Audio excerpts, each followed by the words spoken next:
राधे राधे दोस्तों, आप सभी को ज्येष्ठ अधिक मास की पूर्णिमा की ढेरों शुभकामनाएं। आज के वीडियो में मैं आप सबके साथ शेयर कर रही हूँ ज्येष्ठ माह की पूर्णिमा या पूर्णमासी में पूजा जो है वो हमें किस प्रकार से करनी चाहिए। बिल्कुल सरल पूजा विधि जो है वो आप सबको इस वीडियो में देखने को मिलेगा। इसके साथ ही साथ पूर्णमासी में या पूर्णिमा वाले दिन हमें किन चीजों का दान करना चाहिए, क्या करना चाहिए, संपूर्ण जानकारी आप सबको देने वाली हूं। तो सबसे पहले आपको किस प्रकार से पूजा करनी है, चलिए वो बता देती हूं। सबसे पहले मैंने यहाँ पे एक चौकी जो है वो स्थापित कर ली है। अच्छे से जगह का शुद्धिकरण पवित्रीकरण कर लीजिए। फिर चौक जो है वो डाल के और चौकी लगा के सफेद या पीला वस्त्र जो है वो बिछा के इस प्रकार से चौकी तैयार कर लीजिए। क्योंकि पूर्णिमा की पूजा है तो माँ लक्ष्मी की पूजा जो है वो इस दिन करना सबसे ज्यादा श्रेष्ठ बताया गया है। तो मैंने यहाँ पे लक्ष्मी माता के साथ गणेश जी और फोटो में सरस्वती माता भी बनी हुई है। तो देख लीजिए, अगर लक्ष्मी माता के अकेले फोटो है या लक्ष्मी नारायण की फोटो है तो आप रख लीजिए। मेरे पास जिस प्रकार की फोटो थी वो मैंने रख ली है। तो यहाँ पे मैंने लक्ष्मी माता जो है वो विराजमान की है। यहाँ पे भगवान श्री हरि विष्णु की पूजा होती है, क्योंकि सत्यनारायण भगवान के रूप में भगवान पूजे जाते हैं पूर्णिमा वाले दिन। तो आप भगवान श्री हरि विष्णु की जो भी फोटो विग्रह तस्वीर है वो रख लीजिए।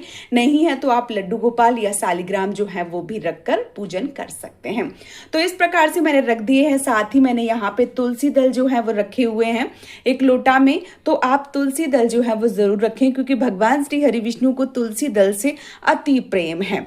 अब मैंने यहाँ पे थोड़ा सा आसन दे के धूप दीप जो है वो रखा हुआ है। चलिए पहले दीपक जो है वो जला लेते हैं, फिर हम अपनी पूजा की शुरुआत करते हैं। तो यहाँ पे देखिए मैंने धूप दीप जो है वो जला लिए हैं। अब हमें क्या करना है, अब हमें एक लोटा में जल लेना है। इसमें थोड़ा सा गंगा जल जो है वो मिला लीजिए। उसमें एक मैंने पुष्प डाल दिया है।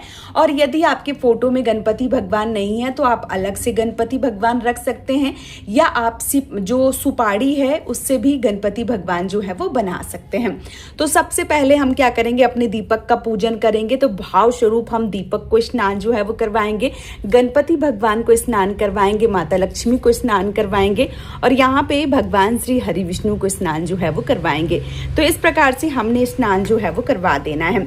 स्नान करवाने के बाद आपको वस्त्र रूपी कोई भी सफेद या पीला अंगोछा या चुनरी जो है वो अर्पित कीजिए। अगर नहीं है तो आप रक्षा सूत्र से भी वस्त्र के भाव से जो कलावा है या जो रक्षा सूत्र है वो भी समर्पित कर सकते हैं। तो यहाँ देखिए हमने वस्त्र के भाव से जो मौली है, जो कलावा है वो समर्पित कर दिया है। अब हम जो पुष्प है वो चढ़ाएंगे। तो यहाँ पे हम अपने दीपक को पुष्प जो है वो चढ़ाएंगे। देखिए गर्मियों में पुष्प जो है वो अगर नहीं मिलते हैं तो बिना पुष्प के भी आप पूजा अर्चन जो है वो कर सकते हैं। जो भी सामग्री मिल जाए आसानी से उससे आप पूजा पाठ जो है वो जरूर करें। क्या मिल जाता है, कैसे मिल जाता है वो आप देख लीजिए। अगर मिल रहे हैं तो बहुत अच्छी बात है, ठीक है।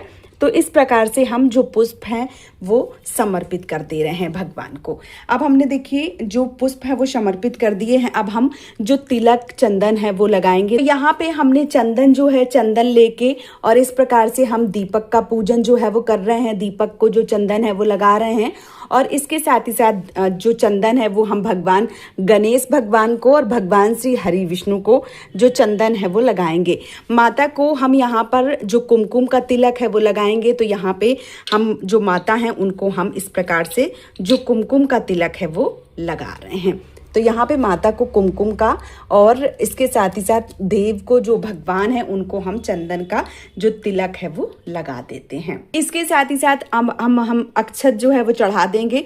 तो इस प्रकार से हम जो अक्षत है वो चढ़ा देंगे। तो आप पूर्णिमा की पूजा में जो अक्षत है चावलों के रूप में वो जरूर चढ़ाइए, ठीक है। तो यहाँ पे मैंने जो अक्षत है वो भी चढ़ा दिया है। अब हम क्या करेंगे, अब देखिए हम भोग जो है वो समर्पित करेंगे। तो यहाँ पे हम जो भोग है वो समर्पित कर रहे हैं। यहाँ पे हमने पंचमेवा जो है वो लिया हुआ है और इसके साथ ही साथ आज के दिन यानी पूर्णिमा की पूजा में चावलों की जो खीर है वो बनाई जाती है। तो इस प्रकार से चावल की खीर जो है वो आपको जरूर बनानी है। और सफेद चीजों का, क्योंकि इस दिन चंद्रदेव की पूजा होती है तो सफेद चीजों का सबसे ज्यादा महत्व होता है। तो आप सफेद चीजों का भोग जो है वो जरूर लगाएं। इस बात का विशेष रूप से ध्यान रखें। तो यहाँ पे मैंने चावलों की खीर का जो भोग है वो लगा दिया है। इसके साथ ही साथ भोग के साथ साथ हम 1 लोटा जो जल है वो भी रख देंगे। तो इस प्रकार से हमने जो जल है वो भी रख दिया है। अब हमें क्या करना है, जो भी आपके पास मौसमी फल हैं वो आप ज़रूर चढ़ावें। तो यहाँ पे हम मौसम के अनुरूप जो भी हमें फल मिल गए हैं वो अब हम चढ़ा देते हैं। तो अब देखिए हमने फल के रूप में ये आम जो है वो रख दिए हैं। आप केला भी रख सकते हैं, जो भी आपको मिल जाए वो आप ज़रूर रखें। तो मैंने यहाँ पे जो फल है वो भी रख दिए हैं, जो खीर है वो भी हमने चढ़ा दिया है, जल जो है वो भी चढ़ा दिया है। अब हमें क्या करना है, देखिए अगर आप पूर्णिमा वाले दिन माता लक्ष्मी को श्रृंगार की चीज़ें अर्पित कर सकते हैं तो बहुत अच्छी बात है। जो भी 1, 2, 5 सामान मिल जाए वो आप जो चीज़ें हैं वो ज़रूर समर्पित करें। और अगर नहीं है तो फिर कोई बात नहीं है। वैसे कोशिश करिए कि आप जो सुहाग का सामान है वो ज़रूर समर्पित करें। वो आप अपने लिए भी रख सकते हैं, दान करना चाहें तो दान भी कर सकते हैं। तो यहाँ पे देखिए मैंने कुछ सामग्री जो है सुहाग की और इसके साथ ही साथ कुछ दक्षिणा जो है वो मैंने रख दिया है। तो इस प्रकार से मैंने जो सुहाग है वो चढ़ा दिया है। अब हमें क्या करना है, अब जो भी चीज़ें आप दान करना चाहते हैं वो इसी समय आप सारी सामान जो सामग्री है वो निकाल के रख लीजिए, क्योंकि इसी दिन दान पुण्य जो है वो निकाल दिया जाता है और अगले दिन जब हम स्नान करते हैं तब हमें जो दान पुण्य है वो करना होता है। तो देखिए दान में क्या करना होता है, क्योंकि जो पूर्णिमा तिथि है वो होती है तो इस दिन खीर का विशेष महत्व होता है। तो खीर का सामान जैसे दूध हो गया, पैकेट वाला दूध भी ले सकते हैं, चीनी हो गया या गुड़ हो गया या चावल हो गए, ये चीज़ें जो हैं सफ़ेद चीज़ों का दान जो है वो सबसे ज़्यादा श्रेष्ठ बताया गया है पूर्णिमा वाले दिन। तो आप कोशिश करिए कि आप खीर बनाने का जो भी सामान होता है, जो भी आपके बजट के अनुसार है, वो आप ज़रूर दान करें। और यदि ऐसा करना संभव नहीं है तो जो भी 5, 10, 20, 50 रुपए, क्योंकि कई सारे लोगों का प्रश्न आता है कि दीदी अगर दान के लिए ना चीज़ें हो तो क्या करें। तो देखिए पैसे भी किसी मंदिर में दान कर सकते हैं, किसी गरीब को दे सकते हैं, या जिसको ज़रूरत है वो आप देख लीजिए कि आप वाकई में किसको ज़रूरत है उस तक वो चीज़ें जो है वो ज़रूर पहुंचनी चाहिए।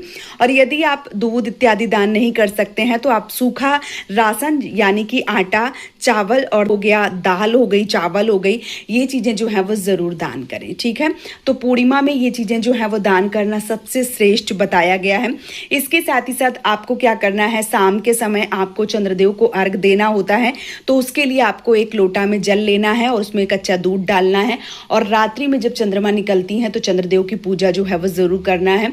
इस बात का आपको विशेष रूप से ध्यान रखना है। तो जो चंद्रदेव की पूजा करेंगे उसमें देखिए थोड़ा सा दूध, जल, गंगा जल मिलाएं और थोड़े से जो चावल हैं वो डालें आप, और इसमें पुष्प डालें। और ये आप जब चंद्रदेव की पूजा करते हैं तो इससे आपको अर्घ जरूर देना है। ठीक है, आप तांबे का या पीतल का लोटा जो है वो ले सकते हैं। मैं यहाँ पे आप सबको ग्लास जो है वो दिखा रही हूँ, आप लोटा से ही जो जल है वो डालें। ठीक है, तो इस प्रकार से आपको लेना है। इसके साथ ही साथ आपको अब क्या करना है, अब देखिए हाथों में थोड़े से जो पुष्प हैं वो लीजिए, थोड़े से चावल जो है वो लीजिए और इसके बाद आपको क्या करना है, जो ये पूर्णिमा की व्रत कथा है या सत्यनारायण भगवान की व्रत कथा है वो जरूर पढ़नी है। इस बात का आपको विशेष रूप से ध्यान रखना है।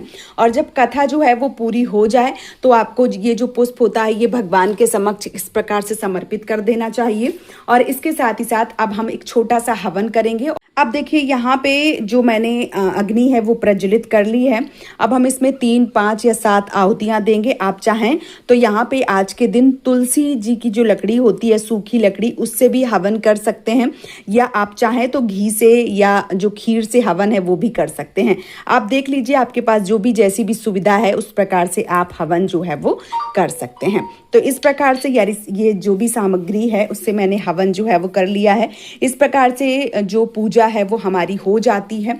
और अब हम ये जो हमने लिया हुआ है दीपक, धूप, दीप, आप चाहें तो अलग से भी ले सकते हैं, नहीं तो इसी से ही बहुत ही प्रेम पूर्वक भगवान की हम आरती करेंगे और अपनी पूजा में रही हुई जो भी त्रुटि हैं, जो भी गलतियां हैं, उससे भगवान से निवेदन करेंगे कि प्रभु हमारी गलतियों को माफ करें और जीवन में आगे बढ़ने का जो सौभाग्य है वो प्रदान करें। इस प्रकार से भगवान से पूजा पाठ में जो भी त्रुटियां हैं, जो भी गलतियां हैं, उसके लिए क्षमा याचना मांगे और अपनी पूजा को विराम दें। जब अंत में पूजा को विराम दिया जाता है तो हाथों में थोड़ा सा जल जो है वो लेके इस प्रकार से अपनी पूजा को वारा जाता है। तो इस प्रकार से आप वार दें और जो भी हमने सामान लिया है दान पुण्य वाला उसको है वो इस प्रकार से जो है वो वार दिया जाता है, उसके बाद जो चीज़ें हैं वो दान की जाती हैं। तो इस प्रकार से सरल तरीके से आप अधिक मास की पूर्णिमा की जो पूजा है वो कर सकते हैं और अपनी समस्त मनोकामनाओं को पूर्ण कर सकते हैं। तो उम्मीद करती हूँ ये वीडियो आप सबको पसंद आया होगा। यदि वीडियो पसंद आया है तो आप हमें सपोर्ट जरूर करें, इस चैनल को सब्सक्राइब करके और वीडियो को लाइक करके। आज का ये वीडियो मैं यहीं पे समाप्त कर रही हूँ। बहुत जल्दी मिलूंगी आप सबको एक और नए वीडियो के साथ में। तब तक के लिए जय श्री श्याम दोस्तों, राधे राधे।